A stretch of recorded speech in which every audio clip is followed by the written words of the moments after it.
Hello there mga kababayan.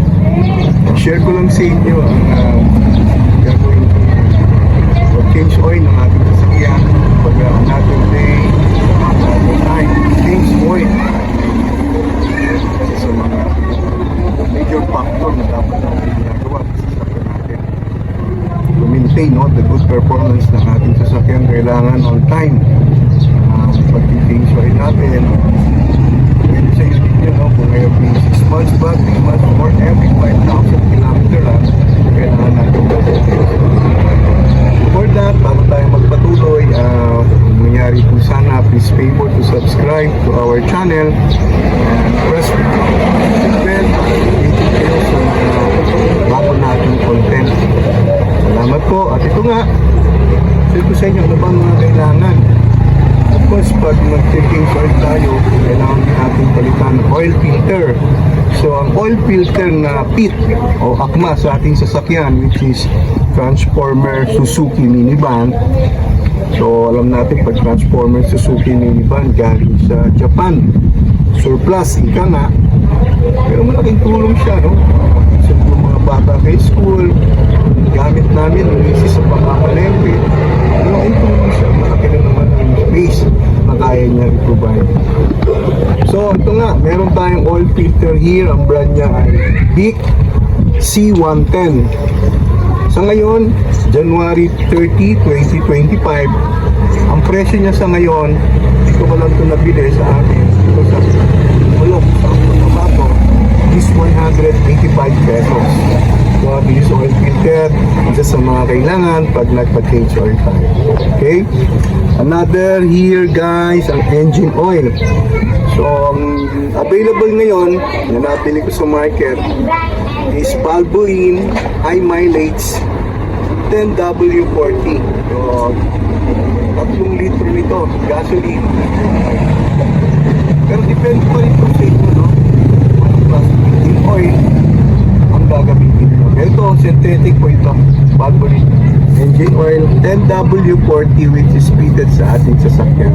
So, 3 liters, 3 liters po yan. 3 litro yan, mga kababayan. Engine oil talagang napaka-importante laging malinis ang ating oil sa makina natin para hindi masira yung makina, kasi pagka masyado na maitim, masyado na malapot, isa yan sa nakakapag-contribute ng pagkasira ng ating sasakyan. Okay? So, kaya nga, tine-check natin yan, di ba? May dipstick tayo. Bukod sa low level na, ay tinitingnan natin yung kulay. No? So, yan, 3 liters of engine oil. Kailangan natin mamaya. And, isasabay ko na rin ang pagpapalit ng fluid ng transmission natin. This is automatic. So, ATF, automatic transmission. So, meron tayong 2 litro dito, mga kababayan. So, 2 litro ng ATF, 3 litro ng engine oil, at yung engine, yung oil filter. Ang presyo nga pala ng engine oil nitong Valvoline, nagkakahalaga siya ng 390 sa ngayon, synthetic. Samantalang ang ating ATF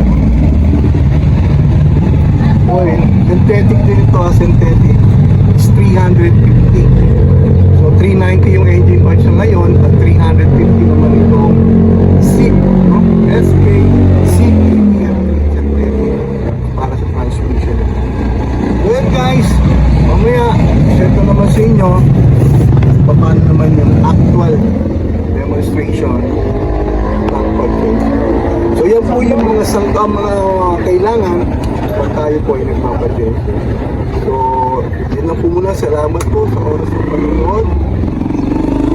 Importante talaga ang maintenance ng ating sasakyan. Bakit? Kasi buhay nakasalalay dyan. Pag nag-drive tayo, may mga pasero tayo minsan na mga mahal pa natin sa buhay. Kaya napaka-importante, we have to maintain ng ating sasakyan.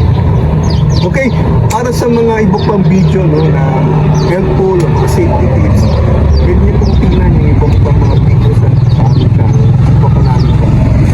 Salamat po, mag-ingat po palagi, drive safely and always pray always pray before kayo mag-drive. Meron din po akong content regarding sa pag-pray bago tayo umalis para palagi tayong pakaingatan ng ating Panginoon.